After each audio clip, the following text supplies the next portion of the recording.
Hi, I'm Steve Weiner. You have no idea who I am, but watch the Mike Chisholm show because no one knows who he is either. La, la, la. Welcome once again to the Letterman Podcast. My name is Mike Chisholm. All right, this is going to be a different episode this week because we're going to pay tribute to somebody who was in the original family of the Letterman Podcast. I think everybody here, well, maybe everybody doesn't know my connection to Jay Ryan. Jay Ryan is a character in life. He's the host of the Cars and Comedy podcast on the Late Night Playset or Late Night Playset. If you go to the YouTube channel, Late Night Playset, you go to Porsche Life 111 on the Instagram, you'll find Jay Ryan. We've had him on episodes previous. One of our first guests, in fact, he told the microphone story, how he ended up with David Letterman's microphone and still has it to this day, where he shoots from the desk of David Letterman.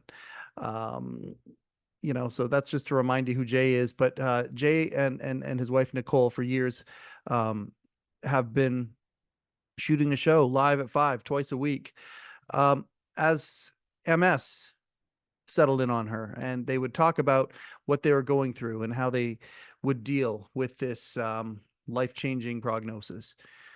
And a month ago today, we lost Nicole. And if you go back, not even a dozen episodes to our trip to LA, those episodes were really good. They really were. And the last episode showed Jay and Nicole up at GVBC, Good Vibes Breakfast Club, which is the car meet, the unofficial car meet that happens every Friday up at Newcomb's Ranch. And it's a beautiful drive outside of Los Angeles. You drive 45 minutes up a mountain through canyons and just the most gorgeous, treacherous, respect the crest. This highway in California is a challenging highway, and you meet up at Newcomb's Ranch every Friday, and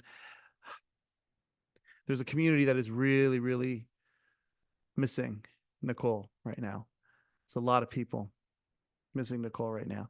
And Jay hasn't really talked to anybody. And he messaged me earlier today and said, hey, I want to talk about this. I want to talk about it with you first. And I said, okay, absolutely. I'm there for you, man. And we go for, I don't know, maybe 2 hours. And we're talking about his wife, and it's a beautiful conversation. There's a little bit of Letterman stuff in it, but I really appreciate Jay's sentiment towards Worldwide Pants and their reaction to him, and it's very sweet of him to say that. And his story about Jay Leno. Oh, Jay Leno reached out. Those stories, but I mean, don't listen for that. Jay's my friend, really good friend. Massive encourager for me. And Nicole was just lovely. She was amazing.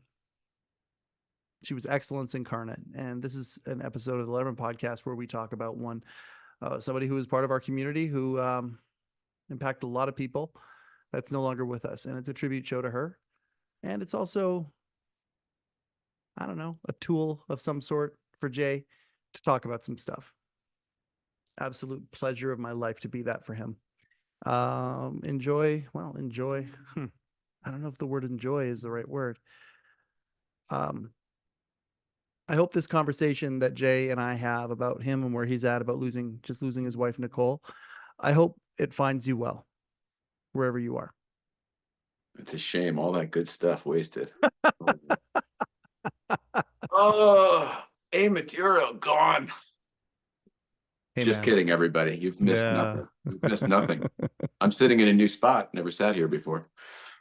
Boy, I got water. I got Red Bull. I got coffee. I've got weed because it's legal in California, although I don't know how that works. I've got cream, whiskey, and milk. I think I speak for everybody when I say, ew. Yeah, no, 40 Creek. The 40 Creek. It's delicious Irish whiskey and cream.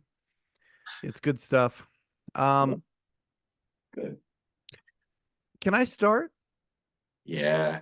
Hi, buddy. Hey, Thanks man. for doing this. You're my first stop. Honored. Just so you know, I'm not honored. ready yet. Yeah.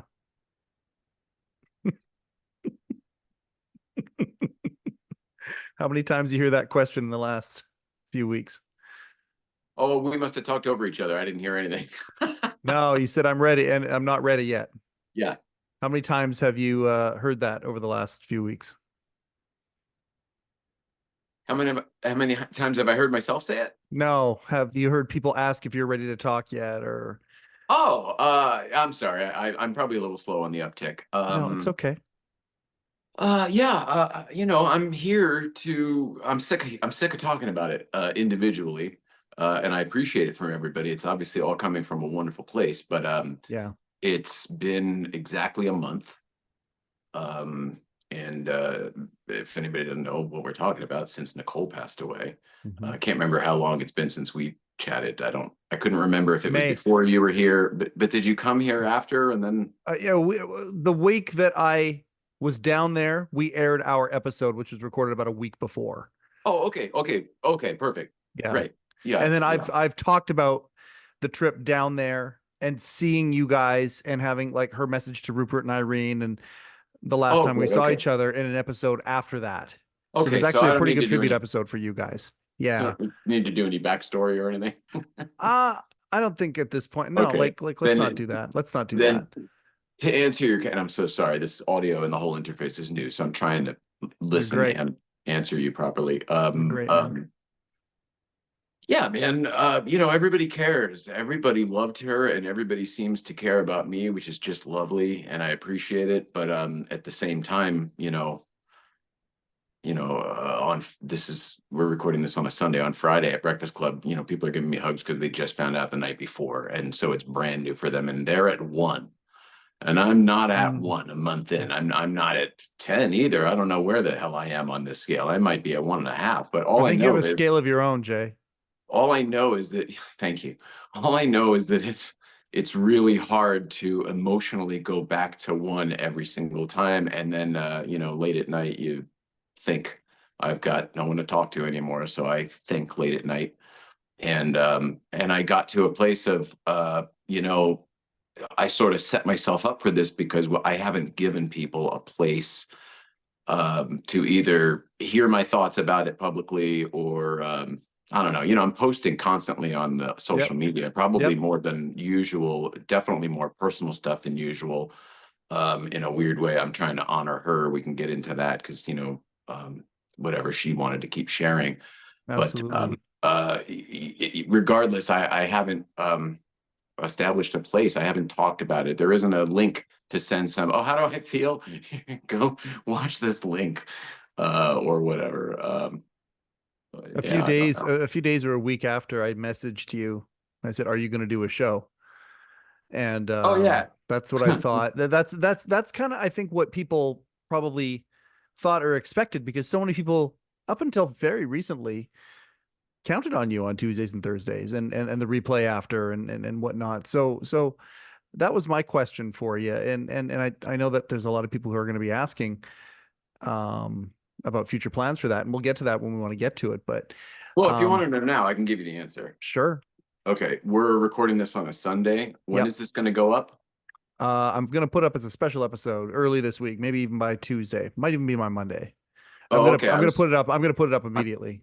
I thought it was Friday for my birthday. I thought it was going up on Friday. That's true. We could put it up for the actual birthday. I wanted to give it its own aplomb, but that actually you can do whatever you can do whatever you want. I like that. But when I asked you about this, I asked Friday because I have my own rollout, which is weird. You are so I know, buddy. Don't you miss it? Not really. Okay. It's going out within a few days of the recording. Okay. Then it'll be a race. Well, I think naturally, if that's the case, then I should wait till after. I agree. Yeah. No, I think that's a better way to go then by that. We haven't talked, folks. And this is how we talk normally when we do talk. It's not like it's inauthentic. This is how it is. Because I like to do this on the air because I actually, as uncomfortable as it gets, I find, I don't care for it in the moment, but I've watched some of this shit back and being uncomfortable is pretty entertaining. Yeah. Last time I did, I think it was your show, something like this came up, or it was somebody's show, whatever, and I was clearly uncomfortable. And in the moment, I remember hating that moment. It wasn't a me and Nicole thing, so she was not part of it. Yeah. But she was alive for this part. And I just went into the other room, and I told her what I was laughing at. I go, I get it. I get it. I get what you're all. I get why you like that part so much. It is funny. I have to remove myself from it, and then it's funny. In the moment, I want to strangle myself. I can't stand any of it. Yeah. Anyway, this show's not about me. It's not supposed to be. I mean, I don't think it has any set rules as to what it's supposed to be about. All right. Well, all of that. I try to answer your question simply, and I guess it's all my fault because I used to do the same thing with her. But Tuesday, I will be back on the air Tuesday at 5 o'clock to do this with our audience. Okay. You're welcome to join us. I would, and I do mean that. It's not facetious. I do mean it. I'm What's that, very, Larry? very happy to hear that. Larry King's on the other line. Yes, Larry. Is he? Oh. So I thought of ways that I might start this, because I do have a question for you that is, I think, sort of above all others. I said it to Candy, and she said, that's a really good question. Oof. Because I look at you, well, this is who you are. And so what if I started this episode by telling a heartwarming, true story about Nicole and some of the things that I felt about her and true things, including up to, a few weeks ago. I'd love to hear anything about Nicole. So I'd love to hear it. I hear that. But what if I start that way? And then I express to you how sad I am and things like that. At what point do you start counseling me? And has that happened to you a lot? This is the question. Have people been expressing their feelings about Nicole to you where you end up counseling them? And how often has it happened since? Every time. Yeah. Every single time. Yeah. And that's no one's. Look, I've learned so much about Nicole since she died. In the last month, I've learned more about my wife than I probably learned in the last few years. Can you share any of the things you've learned? No, they're personal for other people that they shared them with me, and they're no offense, not for you. Absolutely. That's beautiful. I'm sorry. I appreciate you thinking it's beautiful and not me being dickish. It's No. That's what I was asking the question for, that very reason. Is it stuff that's shareable? Is it not? That's actually the question I was asking. They probably wouldn't care, but it's ours. But no. That's ours. I'm here to beautiful. do this with you. That stuff's mine. That's beautiful. That's really, really beautiful to hear that, because it would be a shame if all of that it was is you counseling other people about this when you are you're at the epicenter. And it's this. Sometimes I have grace and I'm able to hear the beauty, and sometimes I am exhausted and I don't have grace, and I'm shut off to the beauty, and I'm perhaps not so beautiful my own self. And that's happened. Overall, I think I'm handling it pretty well, to be honest with you. But it sucks, and shit is coming out sideways. And I'm learning so much about both her, like I just said, but also myself through all of it. It's not the first time I've had a close person, die. It's not the first time I've grieved. I started doing this at a very early age. I'm not new to it, but it does seem to be that she meant a lot to everybody, and then therefore they want to put their own spin on it. If it's a story about Nicole, I tend to enjoy it. When someone tries to relate, and this is a very human, natural thing that we all do, but when someone tries to relate their loss to mine, I don't know what to say or do to that, because 99.9% of the time it's not the same. Interesting. I talked to a couple parents who've lost kids. I would say that's absolutely the same, maybe worse. I don't know. I've definitely talked to some friends of ours, car friends, very well-known people. Magnus Walker. We're going to go down and have a chat with him on Tuesday at his garage. But people who have lost a spouse do know. Otherwise, I don't really know. It's weird. People will try to relate, oh, my father died. and he was sick for a while, and it's like, oh, really? Did you ever hold his poop in your hand? Like, some people maybe did if they were, caregivers, but Sure. Yeah, sure. it's a different thing, and it's a different thing being together with any human being for no matter the relationship, in my opinion, for 24 hours a day, 7 days a week for a decade, which basically for the last year we have, for the last decade we were together, like 24 hours a day. We weren't working. We were living in a workspace way before COVID when everybody else had to do it. Yep. It's just weird. It's weird. It's not the same. And it's not one of those mine's worse than yours. It's just, it's not very appropriate, but I've made this analogy before. I feel like every Vietnam vet growing up when I was a kid, it was like, you weren't there, man. Oh man, and if you weren't, you don't get it. If you haven't been in the shit, hearing about the shit is not the same. And your shit is not the same as my shit. Yep. So I don't know. It's one of those things that people are doing it probably to try to relate and help. Me personally, it doesn't often land. Sometimes it does. Maybe sometimes it does. I don't know. There are no rules to this. That's one thing I've learned too, is there are no freaking rules to this. And I keep beating myself up, and then by the end of the day, I'm exhausted in bed, can't sleep, thinking again, and I have to talk myself off the ledge of I'm hugging myself from Good Will Hunting. It's not your fault. It's not your fault. Are you letting it flow? Yeah, that's all I do. Well, now, yes, now that I had some house guests, some very well-intended, awesome childhood friend house guests, like people who came out to support me from the East Coast. And that ate up some time, and they were both distractions. But I didn't get a whole lot of flow, as you say. This past week was my first week of flow, as you say, of just letting it happen, however, and letting TV viewing find me, or songs find me, however they're supposed to, and not really leaving the house. This last week has been that, and a lot of flow, and a lot of flow. Yeah. I miss her, man. I miss her so much. It's ridiculous. I knew I would miss her, and I've been pre-mourning this for years, and I was not ready. Okay. Oh, okay. I have to ask. And by the way, I can edit if I need to edit or whatever. You and I shared bouncing around. Surprise. Sorry about that. No, you and I shared a moment. I think it's about 1.5 years back, where you let me know something that happened with Nicole. Oh yeah. Yeah. And I don't know that you've necessarily talked about that, but no, when it happened, and I mean, you can fill in as many blanks as you want, and I'll keep it ambiguous and I'll let you take that. But I don't think that's fair to your audience. I would just say I probably don't want to mention that, but I know what you're talking about. Okay. So it's not fair to tease them. I'm not going to tell them what it was. No. But no, what I'm saying is, you just said I wasn't ready.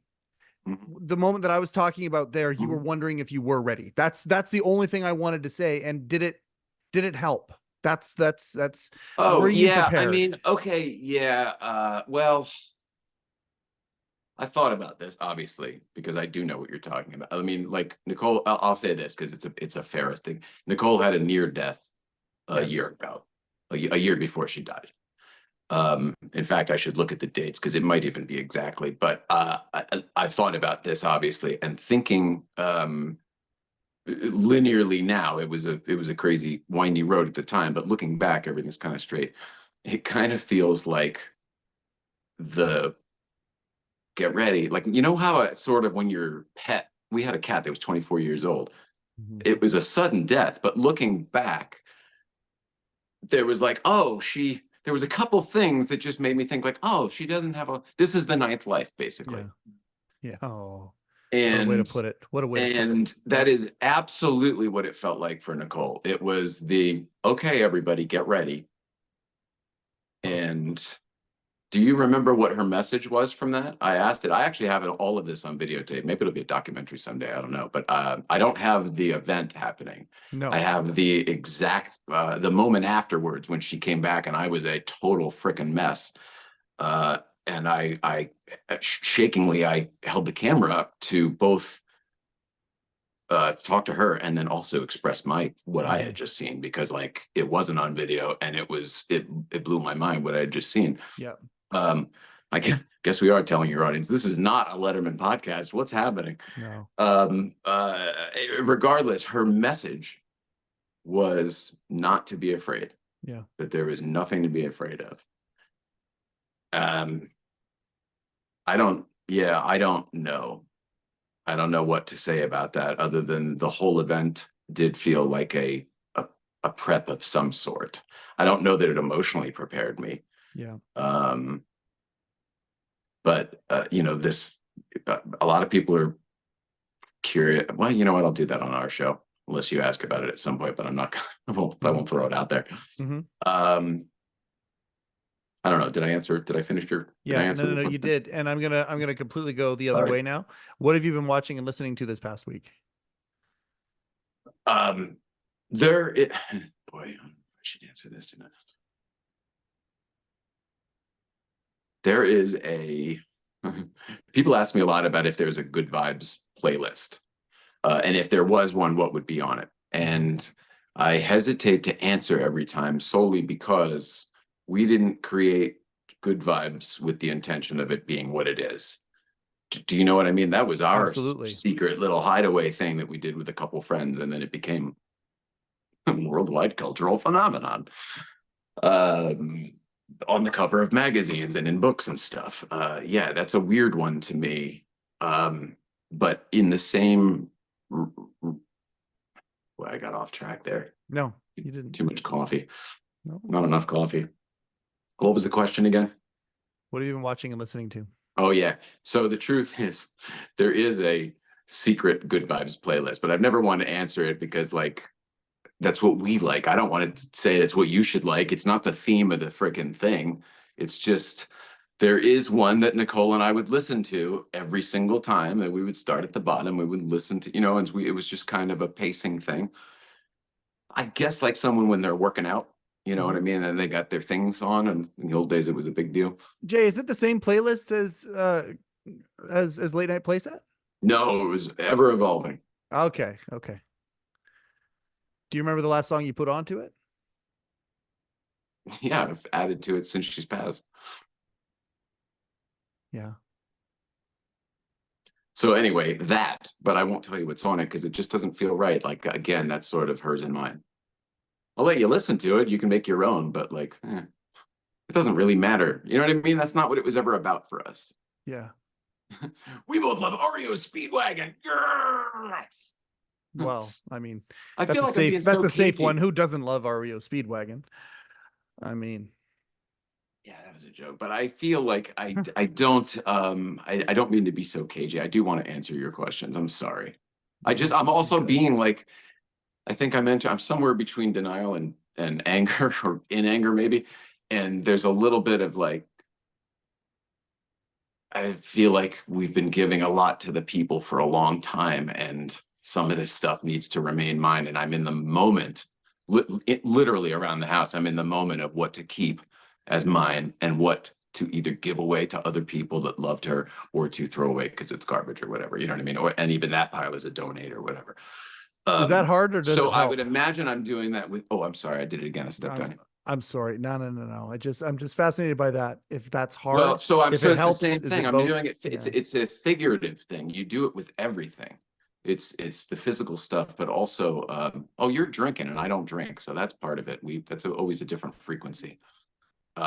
With your little milk whiskey, it seems like something from It's Always Sunny in Philadelphia. Enjoying your milk steak and your cat food. I don't mean to make fun of your Canadian customs. I think your frequency is in a place unto itself. I have some weed here. I could do that. Never done that with you here on your Letterman. I bet that's never been done on the Letterman. You and I did it. You and I did it once over a call, and it was one of the greatest calls I've ever had in my entire life. It was one of my favorite top 5 conversations of all time. You and I both. I had a gummy, and I forget. It was a show night, and it was a particularly stressful Thursday night show night, and you partook.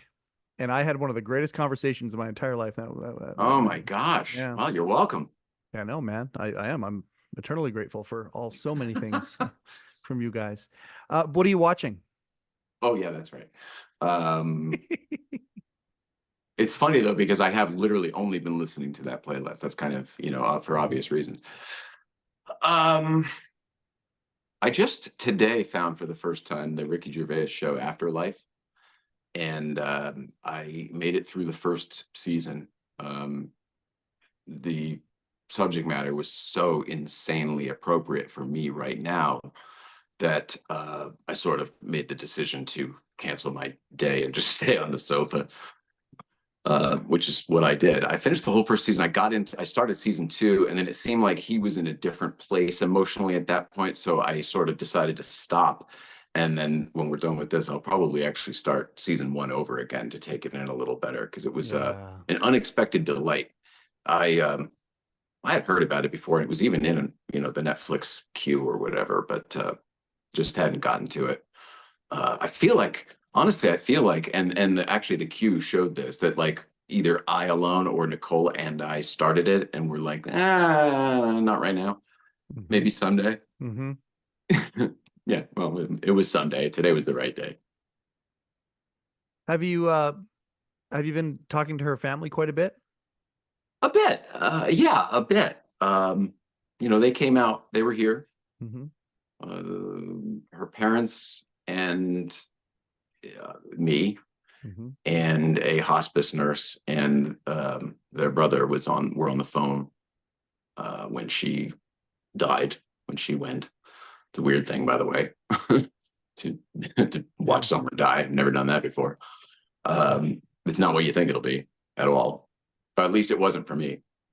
But yeah, they were out here for those last few days.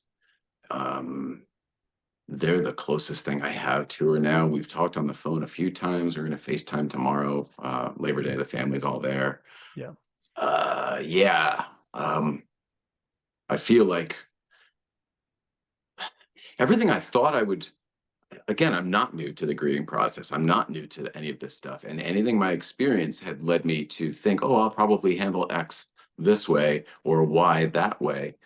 I've actually surprised myself a number of times. And one of them is like, I thought talking to her family would be hard and not something I would enjoy. I honestly sort of dreaded like that maybe they would want more of me than I was willing to share afterwards. And that has not been the case. They've been incredibly respectful. And if anything, I get an energy boost from talking to them, because it's the closest thing I have to talking to her. Yeah, it's weird, but I have, and it's been nice, and I appreciate them. I'll talk about some things that I think will be fine, because they're based on your social media posts that you have put out that have been very ridiculously, surprisingly insightful, because you'd think you'd be like, I'm talking like wisdom. And it's kind of unfolding in front of us. Like, a couple days after the chairs are arriving up at Nookums, and then a couple days after, that was a weird miracle. I don't know how that happened. Can I tell you? I mean, the stools that have been dedicated to Nicole. Yeah. Anyway. Yes. Yeah. No, that's fine. That's fine. But what I'm talking about is Friday morning, I get a message from the shipping company that these stools, yes, you're right. We did a stool thing for Nicole, whatever. Everybody sponsored a stool. It wasn't for Nicole. It was for Newcomb's Ranch. Everybody sponsored a stool, whatever. Oh, right. But on Friday morning, I get a message from the manufacturer that they're being picked up from the shipper today, and they're going to leave and they're going to head out to California on a tractor trailer from Jersey, okay, the East Coast. So I think to myself, great. Well, I've got 3, 4, 5, 6, 7 days. I don't know. I've got a bit. The parents finally left. Like everybody finally left. And I was alone for like one night. I thought I'm going to sleep in on Monday morning. I get woken up with this tractor trailers at the bottom of the hill where you lose cell reception. And they're like, is somebody there? Are you going to be there? I was like, Yeah, I'll be there, sure. And I had to run out there. How does a tractor trailer get from Jersey to California? The Cannonball Run didn't do it that fast. I kind of don't understand it. I kind of don't understand. Anyway, I know that's not what you wanted to talk about, but man, No, it really, talk about really it. Keep surprised going. me. And you had a special No. friend come up and help you offload it? No, not that I can recall. Oh, okay. I thought Ariel maybe had gone up there with you to.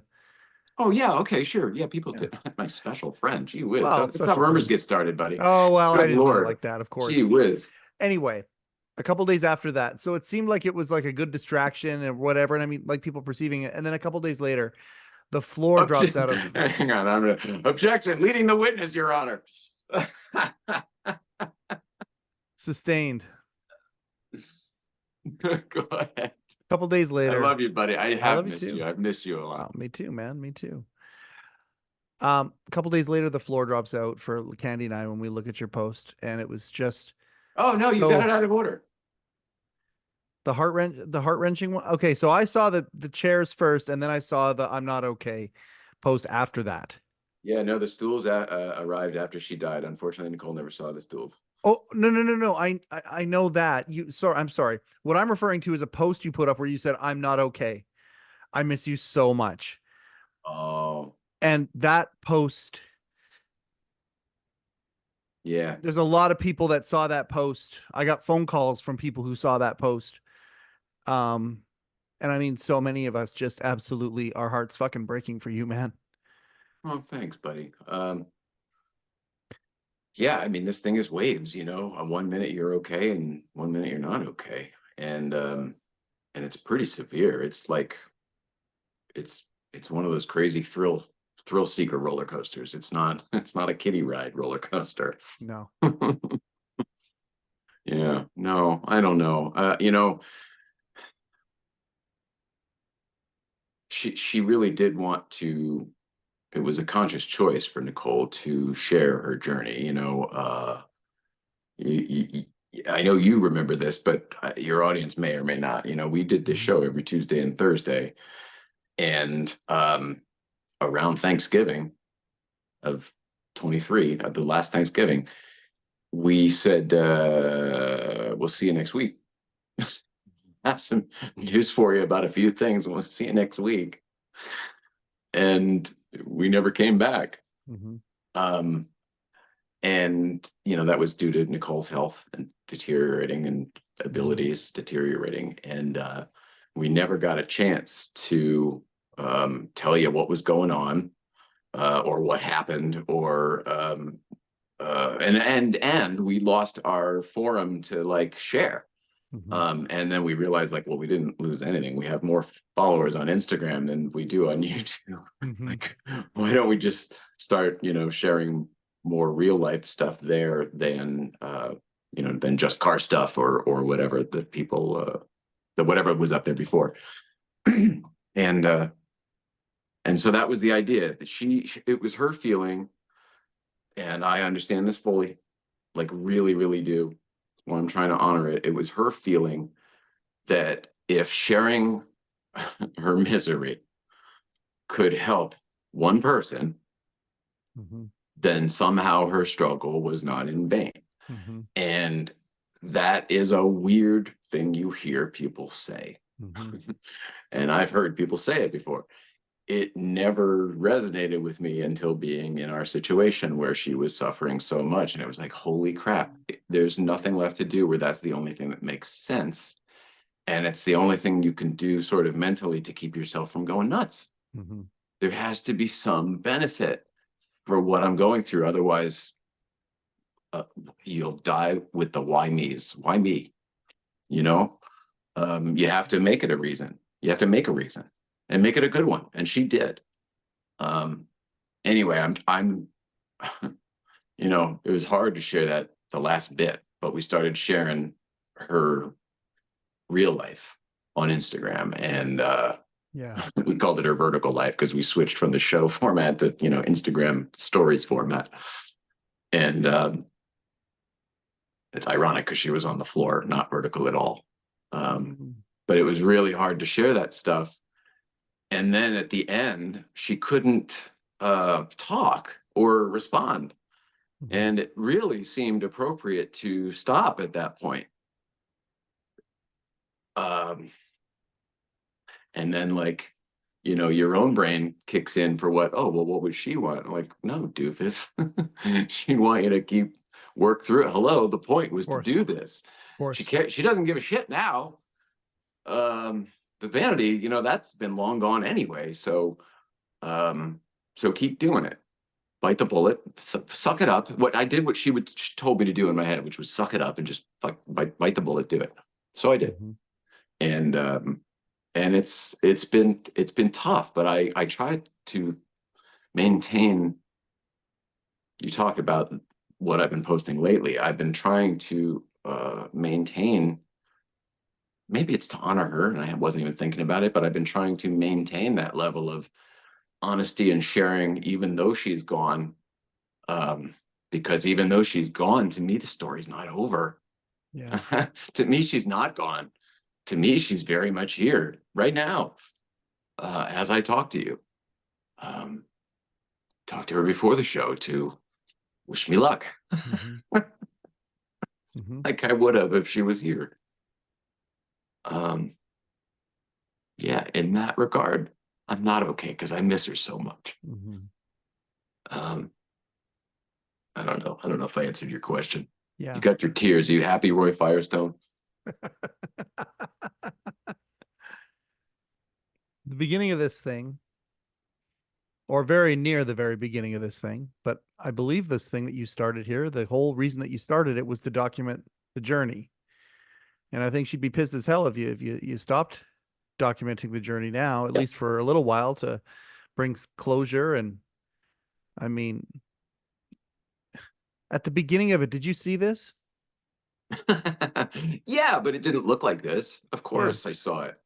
I mean, I built a whole world where, unfortunately, my life's dying. By the way, I didn't build it. Like, it came before me, and then that's I It went with. evolved organically. It was a Yeah, 100% organic growth thing. yeah. So, and I'm a creative guy, and I know how if I can see a through line for how things are going, of course, of course. And she was the same way, and she was really good at it. So, yeah, we both did. We both did. It didn't look like this. Of course, it didn't look like this. You think you're going to get a goodbye. It's funny. It's a long ass disease. And then we didn't get a goodbye. Jesus, that is So it's weird. What are you going to do? I'll tell you this because I'll share it at some point. I have the last, because we were sharing. And by the way, this is where things get nuts. The last video before she died that I shared with her on the floor about to get a sponge bath has over 8.5 million views. Yeah. I don't know how that happens. I didn't push any kind of boost button. I didn't sponsor it. I didn't, I didn't buy the fucking views. I think just people loved her that much that they were sharing the shit out of it. As I said, please pray for Nicole this week or whatever. And it just, the algorithm picked it up or whatever. But to me, that just is nuts. But what I was going to say is the last video that I actually have of her was from a few days before she died. But the last time she was able to speak at all, and the last time she was coherent at all. And it's just her and me. And it's very difficult to watch because she's telling me how she just wants to be gone. She wants to be dead. She doesn't want to be around anymore. And she volunteered that it would be better for me. And then I press her further, and it gets down to she wanted to be gone so I would have a chance, another chance, another shot. She wanted to be out of the picture so that I could fall in love with somebody, or at least have another happy life where I didn't have to take care of my dying wife. And it was like, may not have had a goodbye, but I definitely have her last selfless act, which was her being ready to go for herself. One might say also wanting to be out of the way for me, which was like, yeah. You think that's what I want? It's not what I want, but I take your point. One might say this is a goodbye. That sounds like a goodbye to me. Yeah, I guess. Maybe she said hers.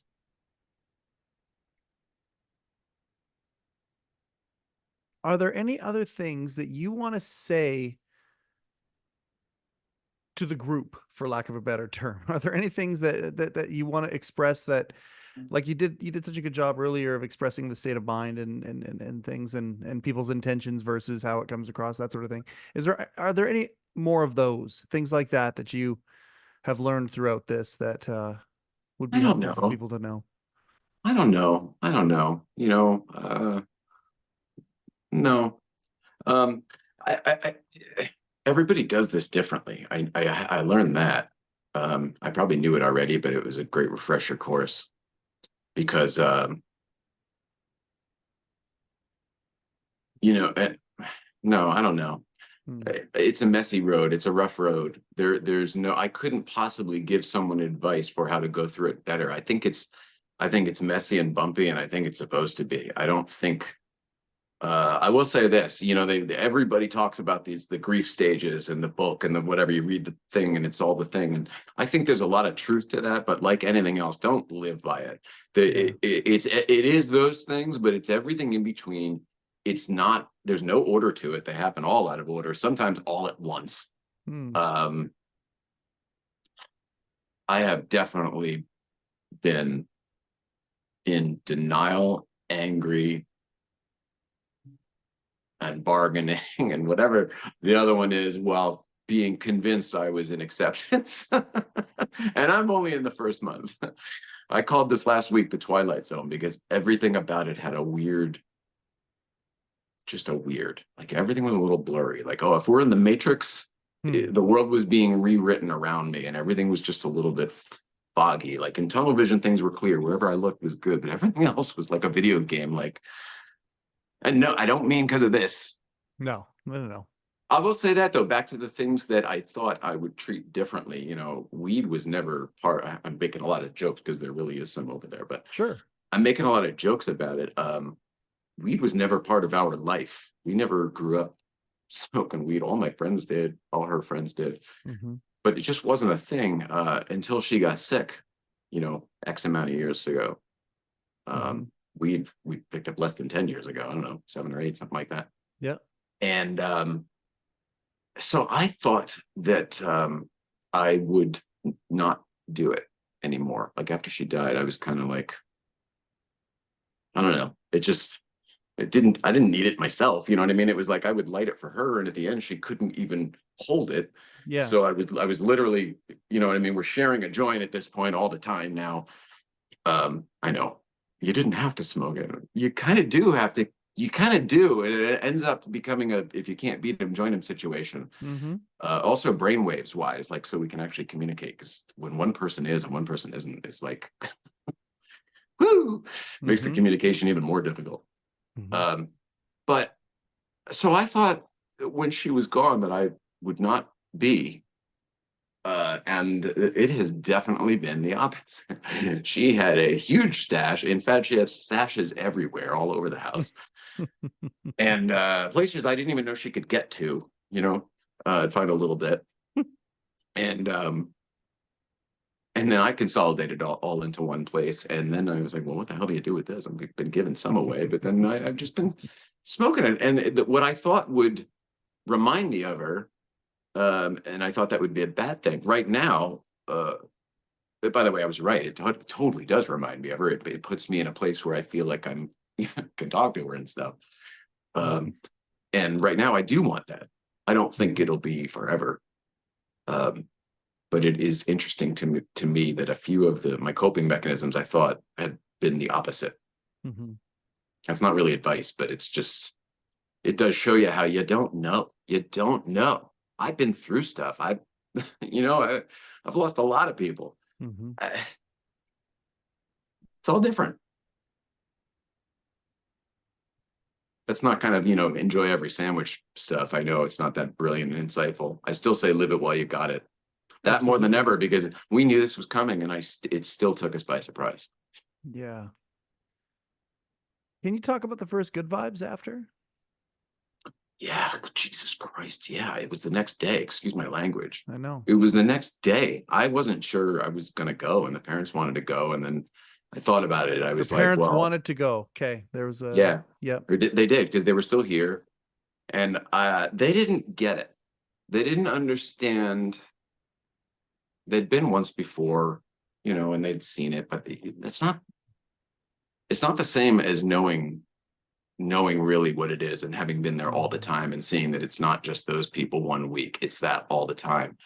So I knew what the day after would be like. And if you have no idea what I'm talking about, imagine in your head, picture the end of the movie Pay It Forward, with Haley Joel Osment and some other people. It's a beautiful movie about a kid who accidentally starts this beautiful message that becomes a movement. And through the course of the story, the kid ends up dying. And at the end, they don't really know how much the movement has affected people. And at the end, it's sort of this long, slow pullout of the grieving mom looking out the window and seeing not only everybody from town grieving about this kid, but the entire farmland is full of people with candles, and the road as far as you can see with headlights of more cars coming, kind of like a Field of Dreams. I knew that that's what was going to happen the next day.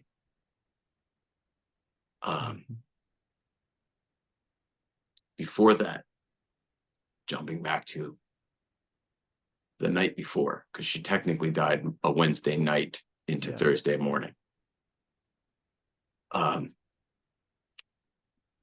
Sitting on the edge of the bed, friend had come over because I'd already sent out to a couple of friends that she'd just gone. She just passed away. Friend sitting on the edge of the bed with me, and I've got the text written, the post written that's about to go out on Instagram and Facebook and whatever, that she's no longer with it. And I'm sitting there and I've written it and I've got it. And I, in my mind, I knew it was going to be something simple and that I was going to throw together at the last minute, but I knew what the picture I wanted to use was. Yeah. So I did it really quick, and I knew the song I wanted to use.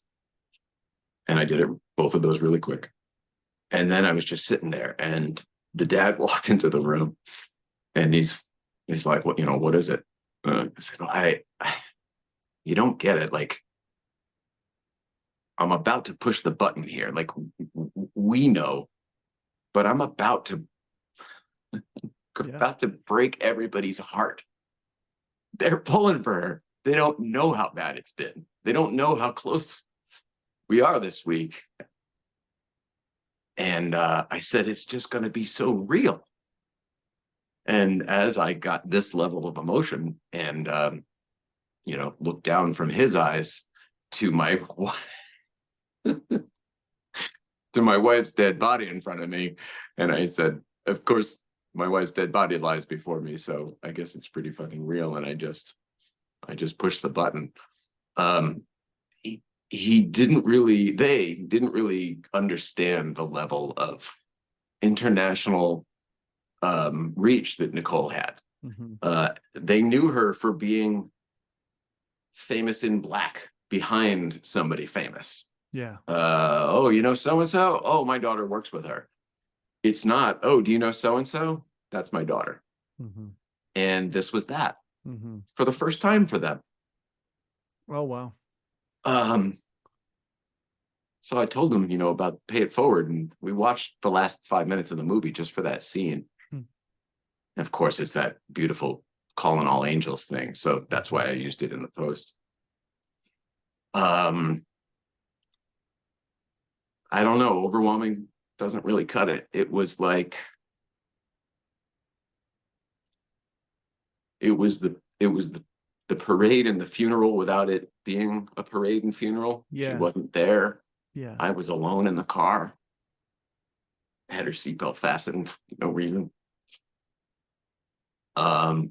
driving through the gauntlet of Mhm. people and cameras. I mean, I don't know how many hundreds of people were there, but many hundreds of cars. So maybe thousands of people. I have no idea. There were so many people there. Yeah. It was every bit of vision from the movie that you would expect. Flowers everywhere, gifts everywhere, people sobbing. It was brand new to them. They found out yesterday that she died. They couldn't believe it. They didn't expect us to be here today. We only posted last night. It all happened so quickly. I think that the community needed it. I'm really glad we went. But it really was like the end of Pay It Forward. If you haven't seen videos of what it looks like that day for Nicole, I don't know where you could even find it. Maybe there's some on Instagram. I don't know. Mm-hmm. I was experiencing it all. I took no pictures. Mm-hmm. It was wild. And then at 10 a.m., there's no significance to the time. It was just at a certain time, they all honked their horns. I didn't know it was going to happen. They all honked their horns for Nicole. So like at a certain time, you thought one guy was being an asshole for a second. And it turned out that everybody turned into an angel. It was very, very cool. Very loud, very obnoxious, very strange, the opposite of what you would expect or want up there in that peaceful forest. It only lasted 20, 30 seconds, but it was a neat thing. It felt like the 21 gun salute, for a military funeral. It was a neat send off from a bunch of car people who loved her. I was going to say with a little bit of the Sex Pistols singing Sinatra. Okay. Yeah, I don't get that one. All right. It's all right. No, I'm sorry. I don't get a lot of references that I don't make, which is odd. No, just because metal objects full of combustion out in the beauty, the majesty that is Nookum. Are you making a dichotomy joke? I see. It's the dichotomy. That's not even a joke. It's just more of a comparison. Just then I see. I understand. But I didn't get that into the air of that beautiful natural place. Yeah, I didn't get that the first time, but it's exactly, you nailed it. It's exactly what it was. Exactly what it was. And I didn't expect it, so it was a surprise. It was just, it was very, very overwhelming. And again, I apologize. I'm really slow on the uptick today. No, lately. There's no and I mentioned the weed, right? Sure. There's no apologies here, Jay. Not currently, but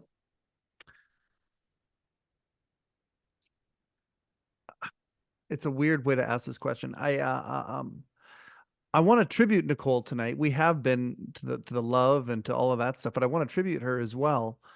Have you, like a person who's, forgive the rudeness of the question, it's not meant to be this way, but like it's Nicole's business. Like, are you coming up with stories that you're retelling over and over and over again, the way that somebody would in a press junket? Something like that. Like, are there any stories like, I want to tribute her, but I want to, how do we tribute her? I guess is the question. And stories are what I was thinking of, but I don't want to make you keep telling the same thing that you've been telling over and over and over again. If that makes any sense.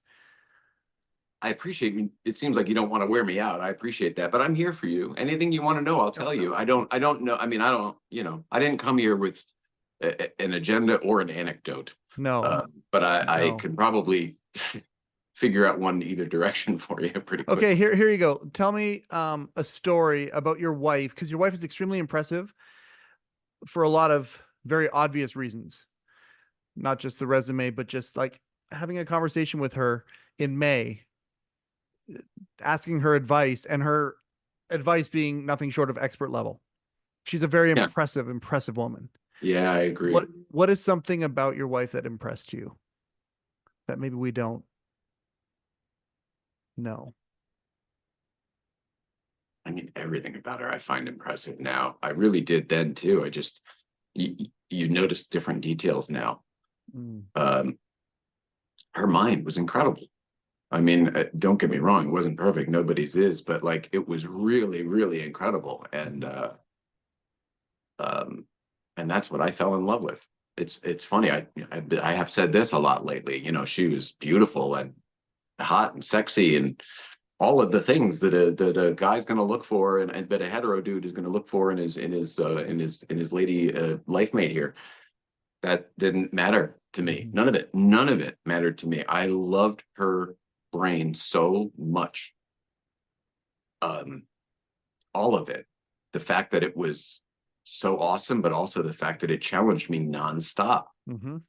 Nonstop. I mean, aggressively, angrily sometimes, but it just, there's a reason she was a force in the business. There's a reason she got shit done. She was electric. I don't think there's any one thing that I could tell you. I think everything about her was impressive. I really do. I think she was so impressive that it's one of those stories where the candle can't burn that bright for that long. I think that Nicole shouldn't have been the person behind the person. Like, I think she could have been a superstar her own self. That's one of her friends and colleagues. A lot of people have sent tributes or just messages to her, to Nicole, for me to play like up to her ear or whatever during her final week. And one of her old colleagues sent beautiful long just monologue of her talking to her friend. But one of the things she said that I took, she always told people that this friend and client always told people that if she were famous, she would never hire Nicole, ever. Because Nicole's smile was so much better than hers and anyone else's. And when she shot, the room would light up so much more than any celebrity can, turn it on. That there just wouldn't be a point to it. So she would never hire her. And I thought it was cute and adorable and sweet and fucking accurate. Fucking nailed it. So good. That's beautiful. Yeah, she was a powerhouse. She was awesome. She really was. She was awesome. She was tough, very hard on herself and others. But, like professional athletes that she also worked with, like, it's another level. And I'm one of those people who, like, I'm not saying Ellen shouldn't have been a nicer person. I don't know what was going on over there, but I also am the type of person who says at that level, you don't have room for bullshit. And, a lot of people who want to complain haven't reached that level for a reason, So again, I'm not trying to make comparisons, but like Nicole was known for not always being a nice person. She always was known for being good. Sure. But sometimes feelings could get hurt. And I think that sucks, but I also saw her work, and I saw when it happened. It wasn't something she wanted to happen. It was a byproduct of getting shit done. She was really awesome. And God damn it, all these old pictures, she is so beautiful. Like, it's not news, but I'm rediscovering it all. This is weird insight. I thought, like, it's not that I thought. Nicole's been sick for so long, and it's been a certain trajectory for so long, that the last year or 2 years, the last few years, I've really only been able to think about the sick Nicole that can't communicate well and can't has no abilities anymore. And the Nicole that I'm currently taking care of and helping. Yes. And I just, even in my head, I never thought, it's weird. You live in such a small microcosm when you're in that caregiving world, and you're in survival mode, both of you, that you don't remember. And anyway, it bothered me a little bit. I realized it, and it bothered me.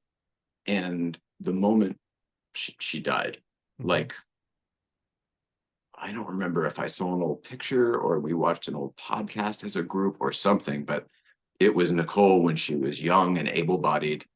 Yeah. And that's the only one I have been able to see since. Like, it's funny because I'll look at these pictures of her, the post, the 8.5 million views on her laying on the ground waiting for a sponge bath.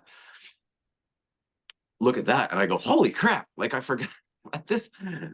Of course she was about to die. She looks terrible. Holy moly. It's weird. It's weird, but your brain goes there, and it wasn't there then. Yeah. But the switch flipped, and I feel like maybe she did that for me, and maybe life just, that's how it works. I don't know. She's definitely been giving me gifts. She is definitely not gone as an energy. She is loving people and giving messages to people. She is messing with people. It all seems to be appropriate. You know, reactionary. Yeah, I don't know. I go back and forth. It's this weird pendulum from it's awesome, I love her, let's celebrate, even though she isn't here, to oh, I miss her, I wish she was here. Where it's like you're ugly crying, really, totally ugly crying, full blown.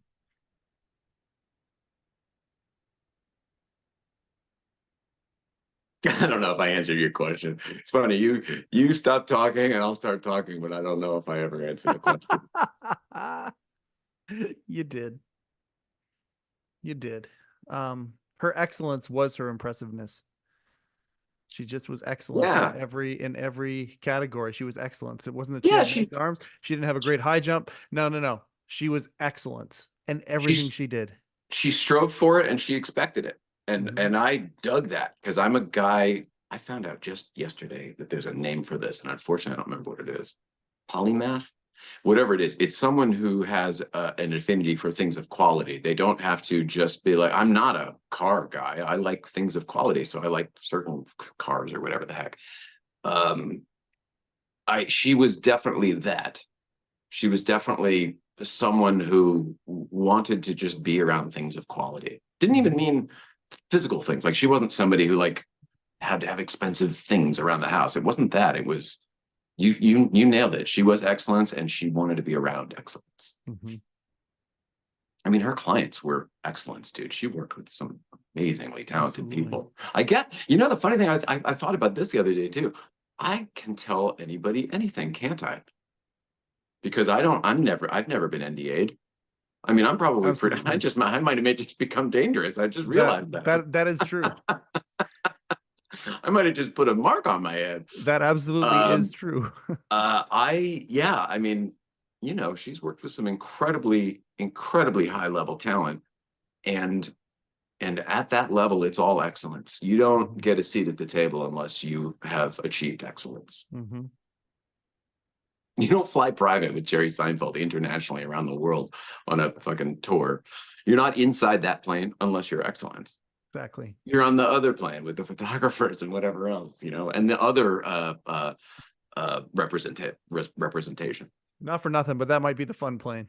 I'll tell you what's funny about that particular story too. On the way back, Jessica Seinfeld wanted to set Nicole up. This is before I was in the picture.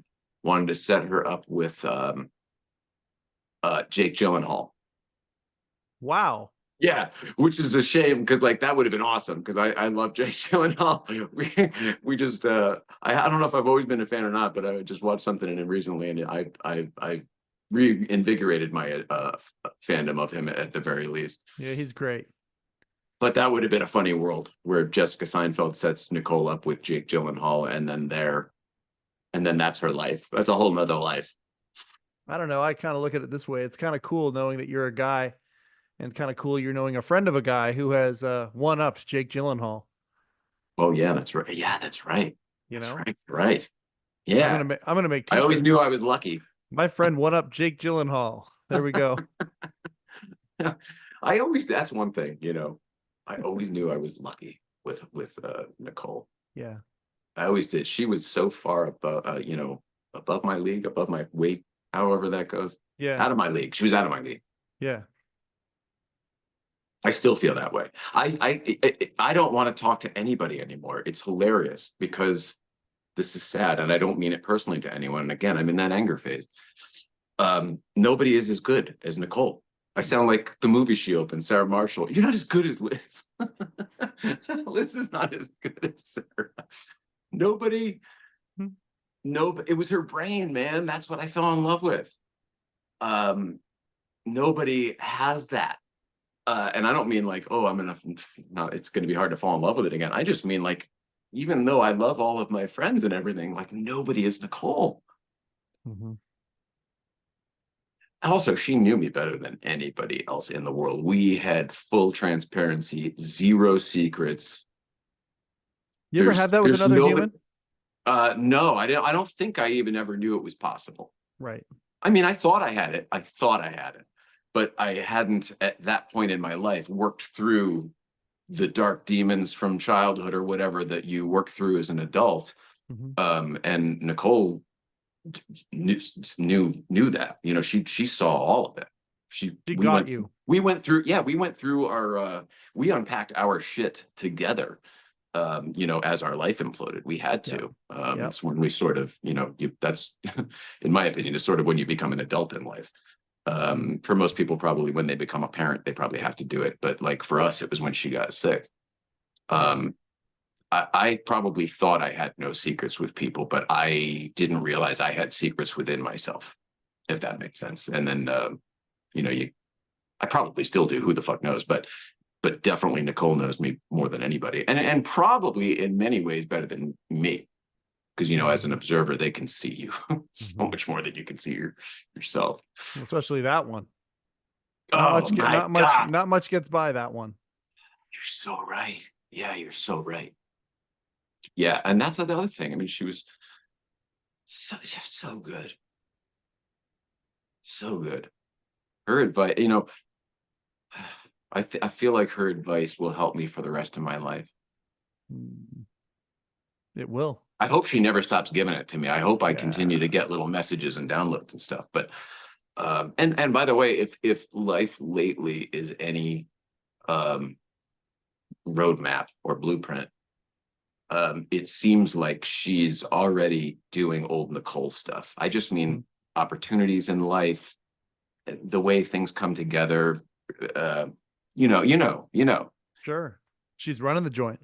Yeah. And I feel like this was another weird thing I didn't expect and was really, really awesome. Like a true gift.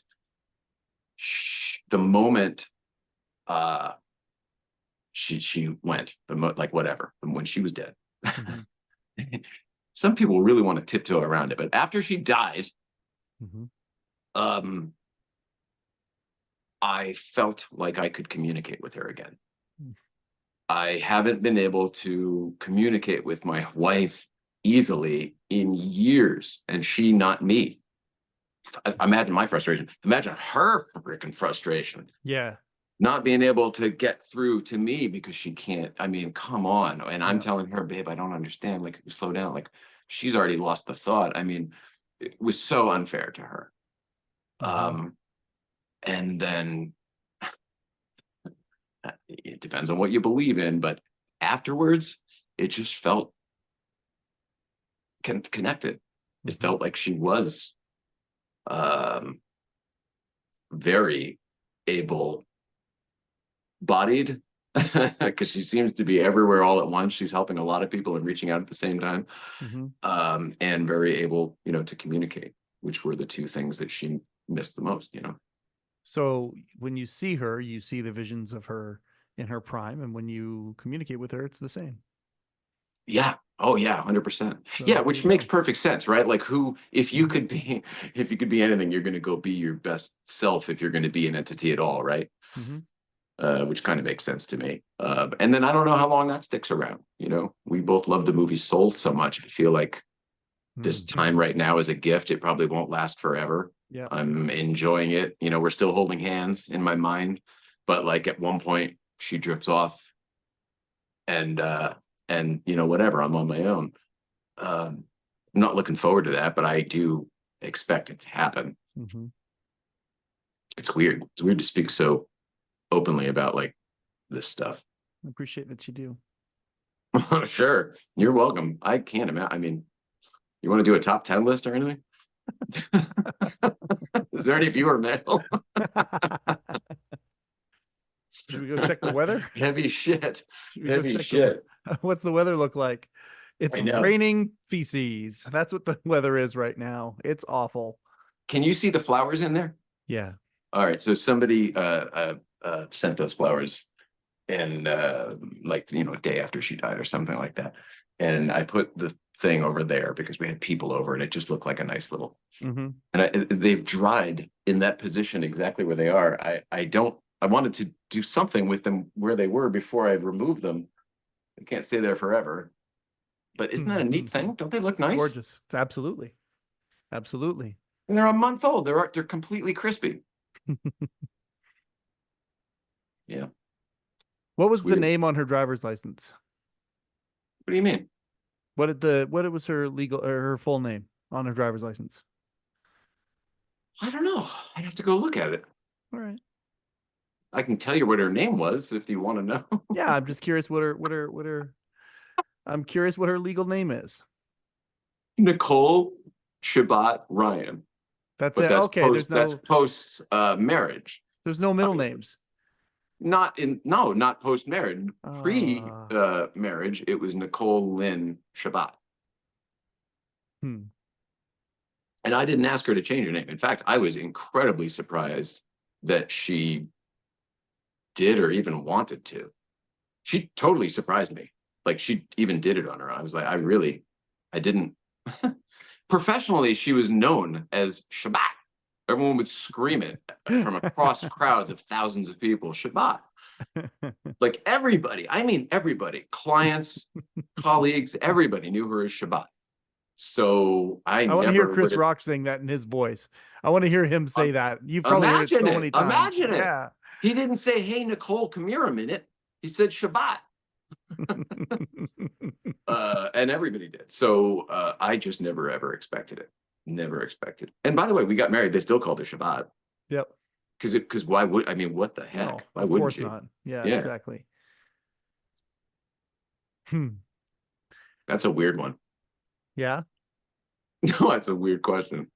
I thought. Except it led to everybody calling her Shabbat. So I see. Yeah, look at that. like, I mean, that's beautiful.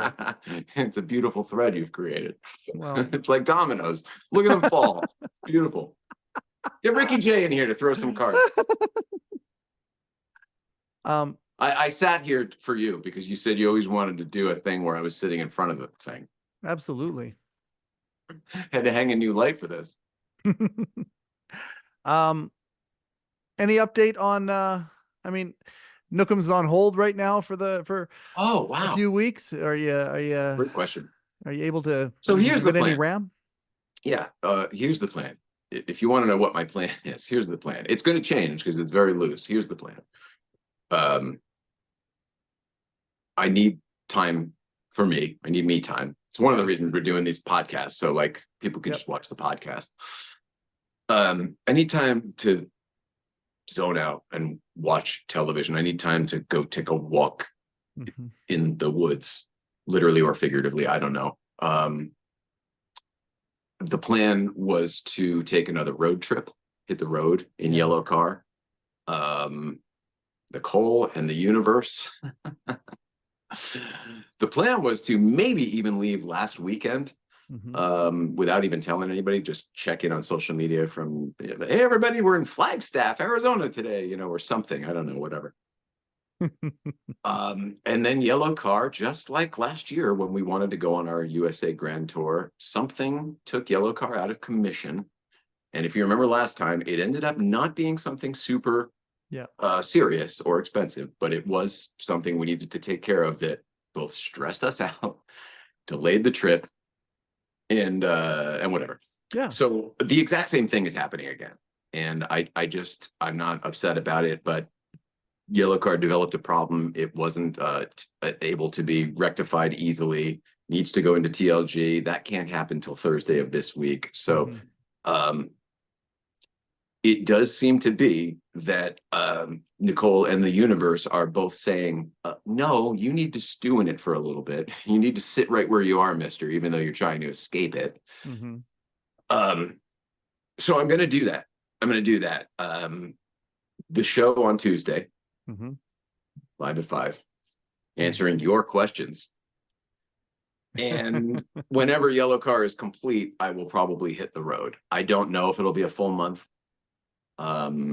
I'm thinking it probably will be, because I'll probably do the same thing that I did last time with Nicole. Not intentionally retrace our steps or anything, but hit the road, do that big loop around the country, seeing a lot of the same people probably, and definitely seeing some that we missed and weren't able to see last time. Yeah. And there's a Cannonball Run reunion in Darien, Connecticut, which am desperate to make, which I will be making an appearance at. It's on October 13th in Darien, Connecticut at Goodwife Shopping Center. This is very unique and interesting for me personally, because in 1979, when I was 2 years old, when the Cannonball Run was being shaken down by the cops out of New York City, they had to leave out of Connecticut this year, and they were hiding all of the cars behind this shopping center while they partied the night away and got ready to do the Cannonball Run the next day. That's a neat story, especially if you're a car person or a Cannonball Run person. Except for me, it's very personal because I was there. My dad worked right next door to the Goodwife Shopping Center. He whatever, I'll tell the story on our show. But the story that we were always told was that he stopped into the Grand Union for a pack of smokes, saw all the cars, came home, got me, brought me back, and carried me around while it was the night before at the Cannonball Run event. So I'm really, really, really excited to, and I've told people that story for years and years and years, because the Cannonball Run was a movie and it was neat that it was in our town, and, you know, blah, blah, blah. So I'm really, really excited about that. And it'll be car stuff. That's like, there's, you know, it won't be sad. Oh, my wife, you know, that'll be like a fun, happy thing that What's the date on that again, Jay? October 13 in Darien, Connecticut. Okay, so you got time to plan to get out there, and you got time for the universe to, you know, fix yellow car and do all the things that need to get done.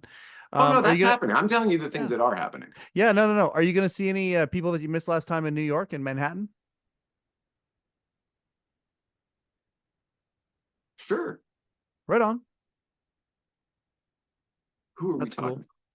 I mean, I would hope. Yeah, you know what? As a matter of fact, I should say this. Huge thank you to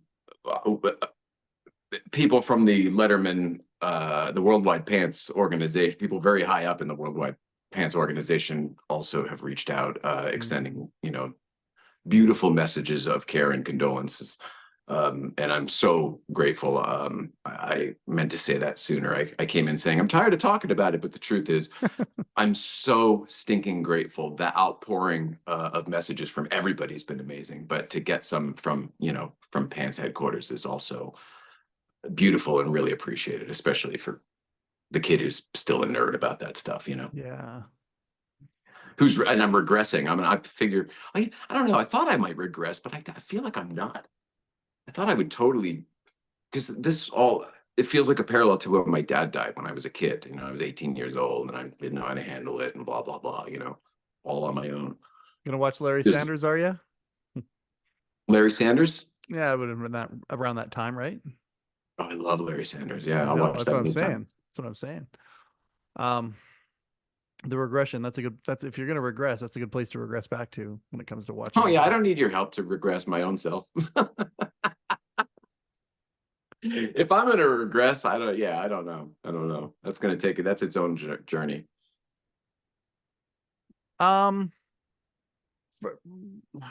Without wanting to obviously leave anybody out, is there anybody that you did want to shout out to? Anybody else that you wanted to shout out to? Oh God, no, because if I start, I know. I'll have left everybody else out. I mean, when I say it's thousands of people, thousands of people. I mean, I've got the messages to prove it in every possible medium you can imagine, you know? And yeah, all right. I will for comedic purposes, but also really sweetness purposes. I will let you know that the person, oh, do I want to say this on your show? The person who maybe seemed most broken up and most surprised and most just, I don't know what to say, I don't know what to do.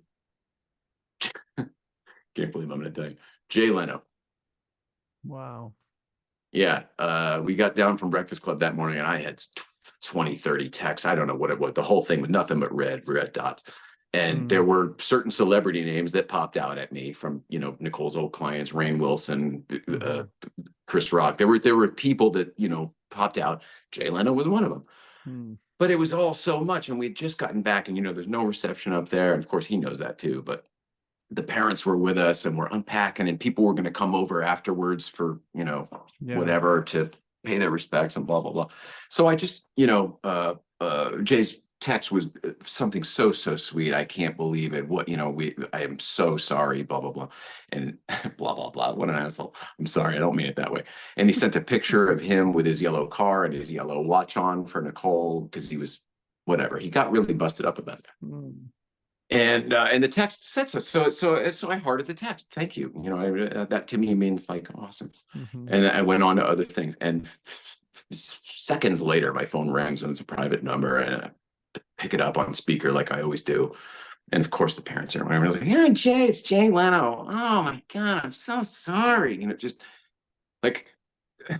I just hearted the thing. And by the way, the thing, he sent it hours ago, but I was up in the mountain and I just got back to Signal. So I saw all of them at once. Anyway. He was watching for that. Yeah, I guess. Or he clearly wanted to talk about it. And he, called and we talked briefly, but it was neat because the parents were here and it was neat for them to hear Jay Leno call and extend his condolences. No way you're a dad and you don't get a massive kick out of that thinking about your daughter.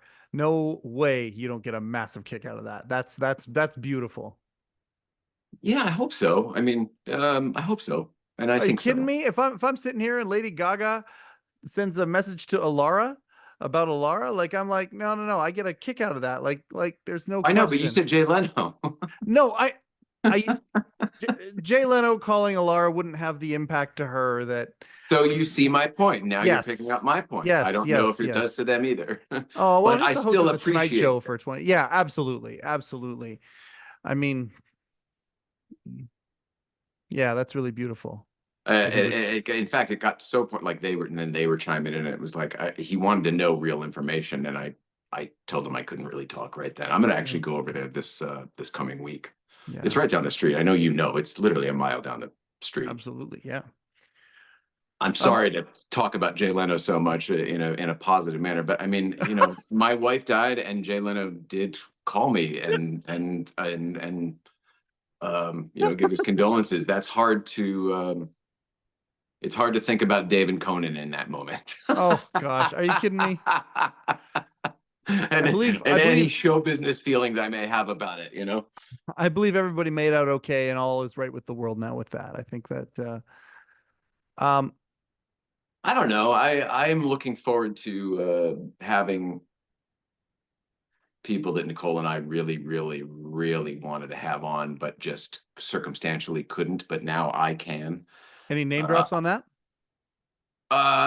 Yeah, like Daniel Kellison, like Morty. Yes. I mean, like Dave. I mean, that would be amazing. I wish so badly that Nicole could have seen Dave come here. But I also, universally, I get why he didn't. You know what I mean? Like karmically, I definitely get why he didn't. But I don't know. I'm not chasing that shit anymore. So I have a weird feeling it still may work out. Does that make sense? Oh, for 100%. Especially now that Nicole's like in the ether working her magic. Having Barbara and Walter there, though, I mean, she got to see that, which is astounding right there. That was my response back to Worldwide Pants headquarters. It was, I wish she could have seen, obviously, but the silver trophy was absolutely having you guys come here. Yep. All the time she had people on her shows, Tonight Show, Late Show. I in their thing, I said all the time she was in the theater and had clients on that show. The thing that meant most to her was that you guys came here to our little thing to see us. Really. I don't know if they'll believe that, but I know it to be true. Yeah. She couldn't believe that happened because It shouldn't have. I mean, that's amazing. Worldwide Pants comes to you. Come on. I didn't work there. I'm not one of their, alumni, get my stories from my time at Pants. Yep. So, yeah, I don't know. I'm so grateful to all of that. But Um, I still hope that happens. I still think that would be great. So And yeah, and also when we go up to Newcombs, when this thing moves to Newcombs, by the way, just to finish, yeah, I can't finish anything, but when this goes up to Newcombs, our first guest will be Amelia Hartford and Sun Kang, which would be pretty cool. really. Yeah, she's totally down. They're excited to do it.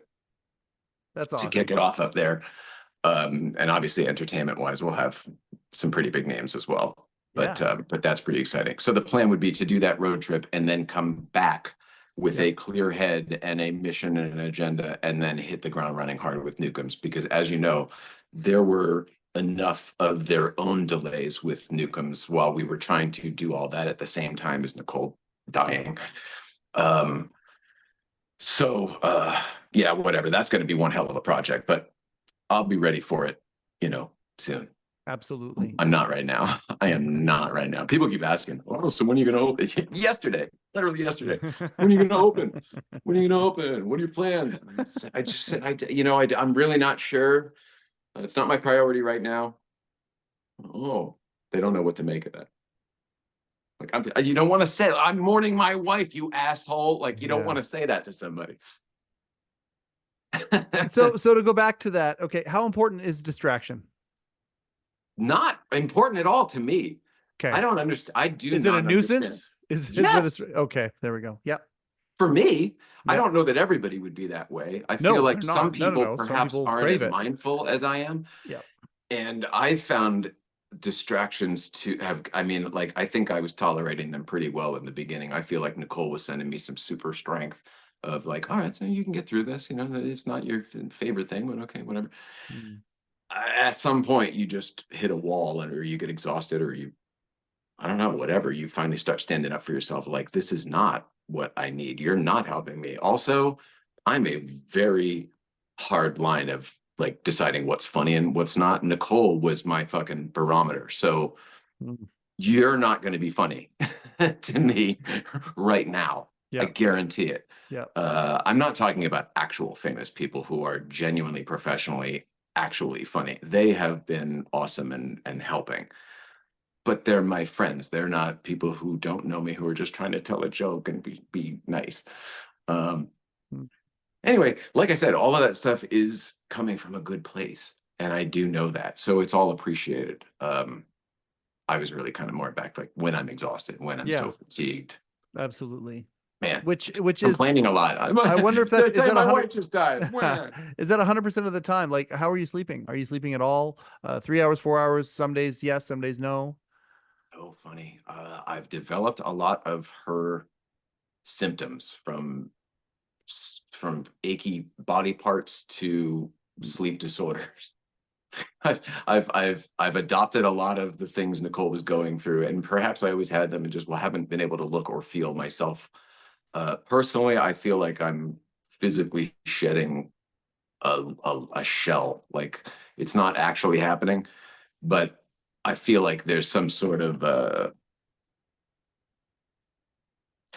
life was a certain way, being modified every single day to be worse every single day for so long, that I am nothing but a series of routines and machine-like movements to be efficient and get certain things done in certain ways, because we had to develop all of those mechanisms. I don't need 90% of them anymore. And shedding that muscle memory and routine is flabbergasting. It is so much more difficult than, first of all, I never even thought about it. So I didn't even pre-think like, oh yeah, I can handle that. It's not something you really think about until you're in the thick of it, but I didn't think about it. And I find it to be an exhausting process. exhausting because it's like I said before, I'm going through physically bathrooms and taking whatever. Don't need this shampoo or this razor anymore, things like that. But then you do it metaphorically with everything else too. Yeah. And it's weird because you have to figure out who the shit you are. And I don't know who I am. I was living for someone else for a very long time. My life's purpose, what I believe my life's purpose to be, was to take care of Nicole and make her laugh and make her not feel as sick as she really was. Right. Okay, well, that's gone. I don't have to do that anymore. So what the frig do I do now? Yeah. And that's when I posted, I'm lost. Yeah. I don't know who I am. My reason for being is no longer here. And that's kind of neat and fun when you think about it from an outsider's perspective. It's like, oh, okay, you get to get selfish and do whatever you want to do and whatever. Like, okay, sure. I mean, you're probably right. Bring it on. I mean, in time, Man, I'll totally really? feel that way, maybe even. But Guaranteed. like right now, yeah, that is not how I feel. No, absolutely. And is that a silver back to your lining though? Like, distraction is there question, hope? I do not need distractions. I'm the type of person who knows how to process stuff. Right. The truth is, all you have to do is let yourself. But nobody lets themselves. You know what I mean? Your body processes stuff. You can't stop yourself from processing stuff. But most people lean into the distractions. And I guess maybe most people need them because they can't handle it all at once or something. Sure. I'm the type of person who is like, let's shut the shades and lose ourselves in movies or darkness or record albums in the old days, whatever. And process. You have to sit and stew with this shit. Yeah. And then you have to fucking eat it all. And it's not necessarily the most delicious stew you've ever made. But you know what? In the end, you digest it and you process it. Somehow it made you healthier, stronger. There was spinach in that soup. I'm going to shout out a couple of people. I'm going to shout out Tom Dreesen, who has asked me a few times about you, making sure you're okay. Really? Yeah. Just came across a picture of him today. Yeah. Here, obviously. He beside himself even when I would submit when found out, and he very, very, very much he's one of the good ones, man. One of the good ones. Darren Cox, man, like he's called me 3 or 4 times beside himself about how to wanting so badly, as so many do. It's a sentiment that is very common. Would just do anything to help you, but helpless, knowing that there's very little that we can do to help you, but wishing that we could. Darren Cox has many, many, many times messaged out. So just so you know, and then Rupert and Irene, their hearts are broken for you. And they were 2 people who got how much I loved her. Yeah. They really, some people could see through. And they saw through. There wasn't a time that I saw them. How much we loved each other, I should say. Absolutely. And there wasn't a time where I hung out with them where they didn't ask about you and Nicole.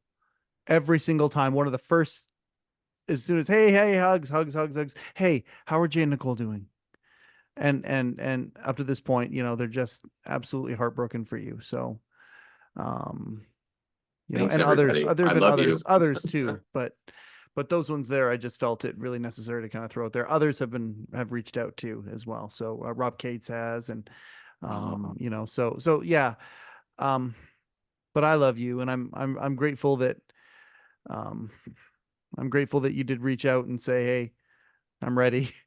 Well, I'm not. I mean, that was the thing. It was that I'm gonna hit our air on Tuesday, and I figured that. I'm glad you told me with the camera on. I'm glad you told me with that. If you were there, that you're welcome, buddy.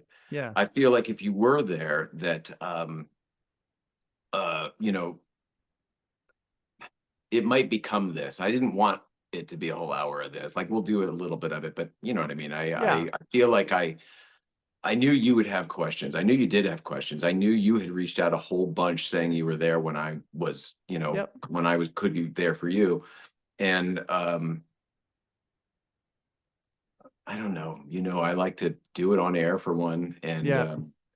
I am gonna go out there and do a few of these, I think. So so I wanted you to be first. That just felt like a loyalty thing or something. Yeah, it means the world to me. And maybe, going a little bit long form tonight and pontificating a little bit tonight, maybe that'll sharpen you up for Tuesday as to what you want to, hone in on or not hone in on, because Way to tell the guests they drifted. Nice. I know. no, not at all. Not at all. But you said that came from, you said that you don't want your whole show on Tuesday night to be, that and so it's going to be interesting to see what I meant by that was talking to you. I didn't want the Yes. whole thing to be talking to you. I would I like see. for the audience to have an opportunity. Look, Yeah. everyone sees me once a week, so they have the opportunity to then come up to me and do all of this stuff. I would like to have a forum where we can talk to people, other people. They can get their messages to us or whatever, or ask questions or whatever, tell their stories, whatever. And that's all I meant by it. That's all. I gotcha. I don't have an agenda for really anything in my life right now. That plan of like going around the country, that's the closest thing I can come to a plan. Yeah. There are no dates attached to that. No. Other than the Cannonball Run reunion, of course. That's the one date. You're right. Shout out to those guys though at Darien Cars and Coffee for doing this reunion thing. It sounds very cool. I'm so excited. So excited. And I'm honored to be a part of it. It's good to hear that you have something to look forward to. I love hearing that. Isn't that neat? Yep. Yeah, that helped me too. And it's a weird thing too, because it popped up out of nowhere. I didn't know anything was coming or whatever. It just sort of showed up in my feed. And I'm like, wait a second, I'll be there around then. And I was thinking to myself, wouldn't it be nice? Last time we took the tour in the middle of the hottest, we broke heat records in every single state we drove through down south. Mm-hmm. And it would be nice, I thought, to drive during the foliage. Mm-hmm. And then this thing popped up in mid-December. So it just, it feels like fall will be a nice time to have Yellow Car on the East Coast. Yeah. 100%. What were you leading? I feel like you were leaning into something before. Were you leading me down a path I didn't pick up on with people I'm supposed to visit? Well, yeah. Did you mean pants? No. Then I don't know who you mean. He who you must be masked to go see. Still don't get it. Don Giller. Oh, all right. Okay. All right. I get it. I get everything now, and I didn't get it a second ago. That's because Nicole's not here. You've proven that. You've said why. No, I get it. Does anybody even know what you're talking about? How upset Don Giller got that we didn't visit him last year when we did our road trip? But I didn't know that we were supposed to until afterwards. So I was just, joking around with him, but he wasn't joking back, and I just didn't know that. Yeah. So he got everything's fine now, but he got really upset about it, and I didn't know that. And then he got really upset about it, and then he got really offensive about it. So then I got upset about it. I'm saying these pants. Will I visit him? These pants can be ironed out now that you're going out there. I think we've ironed it out, but what do we need to do? What do you want? I don't know. Drinks or something? Are you coming? If you come, let's all go out. Sure. Who else lives in New York? Like who else that I would O'Donnell? I thought he was here now. Is he in New York? Oh, or isn't he? You know what? I don't know if he's proffing this semester. He might be, he might not be. I thought he was going back to do the comedy series at NYU. Regardless, I'm happy to do whatever. I don't feel like wearing a mask and going. Rupert, yeah. But I'm happy to do whatever. I'd love to see Rupert. There you go. Love to see Rupert and Irene if possible. That'd be amazing. Yeah. Well, they're going up and seeing each other or coming down and seeing each other all the time right now. I assume the autumn. Oh, right. So one place or the other, I could see them, right? Yeah. Yeah. Oh, Florida. Yeah. okay. Well, that's just it. If they're in Florida, you could see them there. Yes. I've actually got a video. Write that into the itinerary we don't have. There we go. There we go. And I'm sorry for not remembering that I'm supposed to visit Don Giller. No, I'm just not supposed to. Now I feel bad. Now I genuinely feel bad. Why? I didn't get because I feel bad. Can't help how you feel. That's true. That's true, and I don't judge. Because I wasn't trying to, and then now it seems like I was, setting him up to be a heel. I wasn't. You did actually. It's your job. You did it. Look, ultimate respect to Don Giller. The comparison I shout like out to make. Don Giller. Absolutely. The Don Giller YouTube channel, still my Absolutely. favorite place for compilations. 100% of old Letterman material. Yeah. Okay. So I gotta say though, shout out also to Walter and the team and Barbara and everybody for the new Letterman. I mean, I'm a little behind, but the stuff on the new channel is great. As people pass away, I like that they're picking up on that stuff that Don's used to do. It's nice. It is. And it's great to have it still be relevant someplace so that it's not gone for the rest of us who still love it so much. Absolutely. Absolutely. But what I was going to say, and I mean this, with pure love and joy saying this, no malice whatsoever, Don Giller can make himself out to a heel on his own. He doesn't need anybody's help to do that. And I say that with love and respect. What's that? Yep, I'll be right there.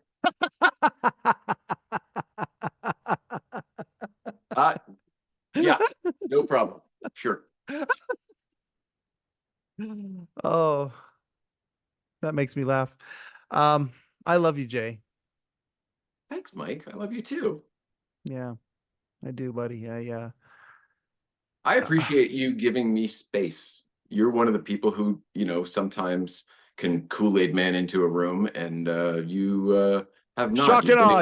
Shock and awe, my friend. You've been incredibly respectful, and as a friend, I'm very appreciative. You brought up Tom Dreesen before. I have a recollection of him being on our show telling a story about how he, in the beginning, thought Dave was a certain way, not realizing he was another way. And I feel like our relationship has been exactly the same. Oh, yeah.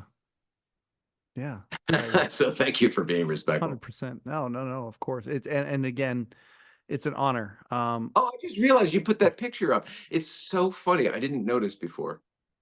For this episode, we've got this, we've got this, and we've got this. You looked like it was so tight, it looked like a period thing. And then I saw the guy, Dave, holding the football, and I thought, oh, that's all on brand and all on theme. But I forgot. I should shout out then our friend James Commissar, because that was actually a gift from James Commissar that looks much better in your studio. Yes. Yeah, the Annie Leibovitz. Yeah. Yeah. It's signed by Dave, but it's an Annie Leibovitz print. Yeah. Yeah, it's absolutely, I love it so much. But yeah,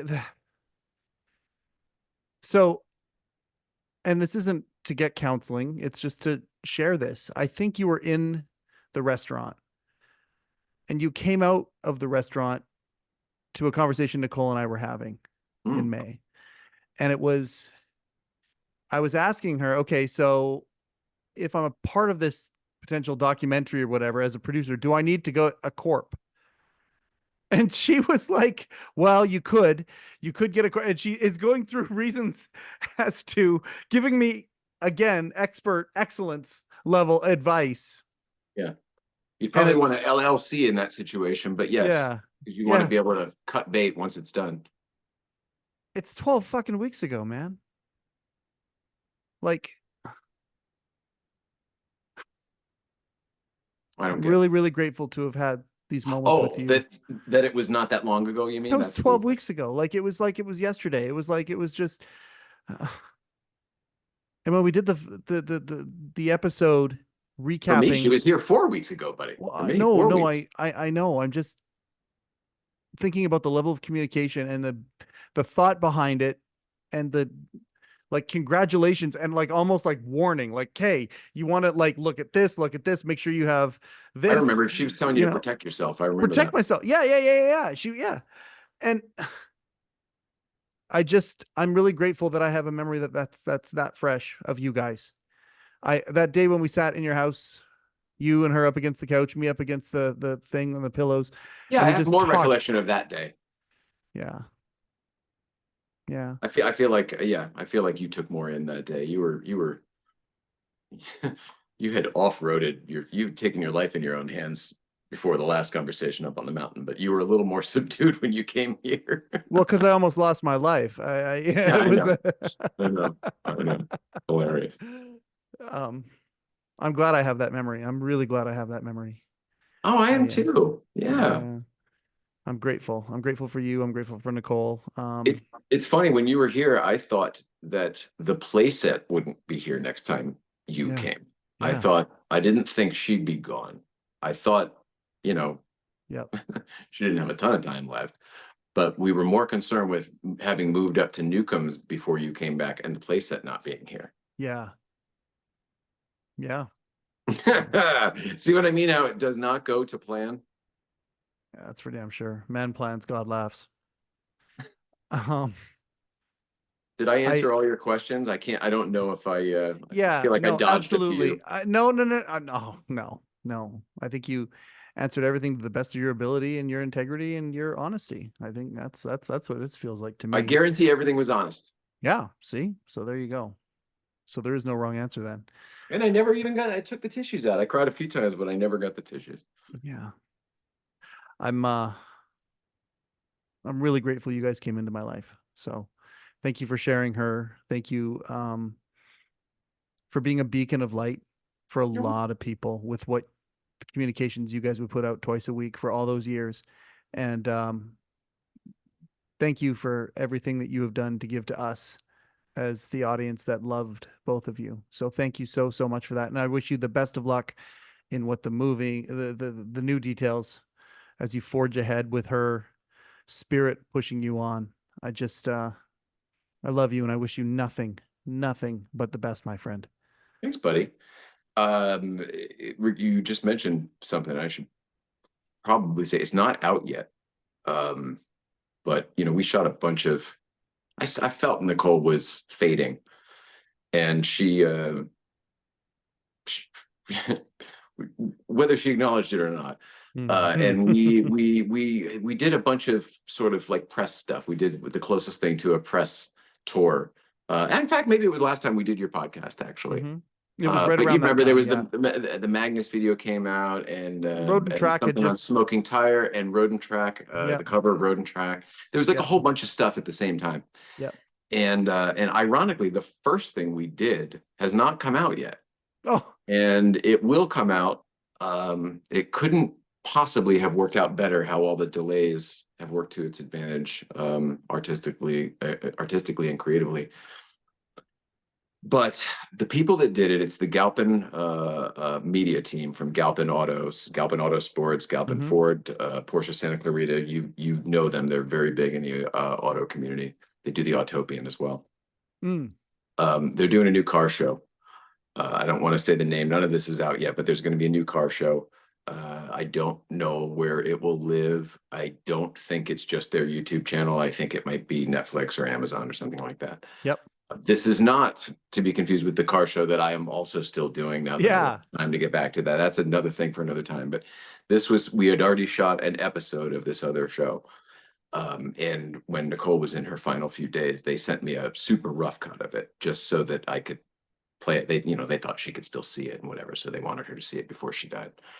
I've seen it. I've watched it over and over and over again. It's not even done. It is such a beautiful tribute to my wife and her meaningful, lasting impact on this community. I cannot wait for it to be done and for everyone to see it, because I want to share it and her with you guys. It's a beautiful tribute and testament to Nicole. When I have more info, I will come back and plug it, or at least tell you so you can tell people. It's really, really, really nice.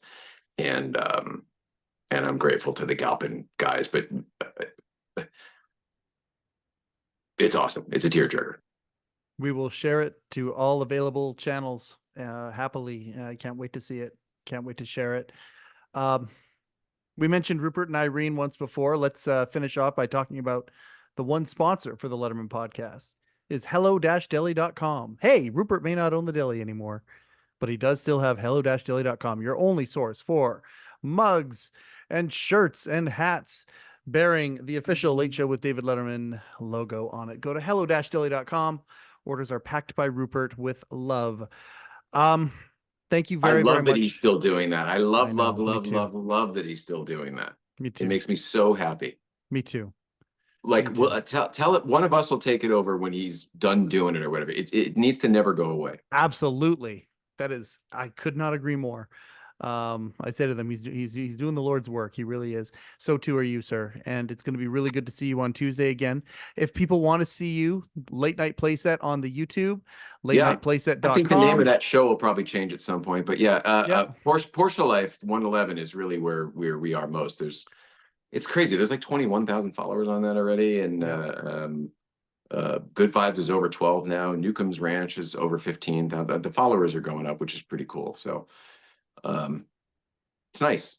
That's See you there. fantastic. We're on the Porsche. That's where I'm broadcasting most lately, though, from is Porsche Life 111 on Instagram. On Instagram. Okay. I love you, brother, and I appreciate you for coming on here and sharing. And I hope that it gets easier faster. That's all I can say. It's the real truth. It's not. I hope it gets easier faster. And, thank you, buddy. And more beautiful, and even more and more and more beautiful. And thank you for sharing that part, that you're seeing so much of the old Nicole and the beautiful and all that.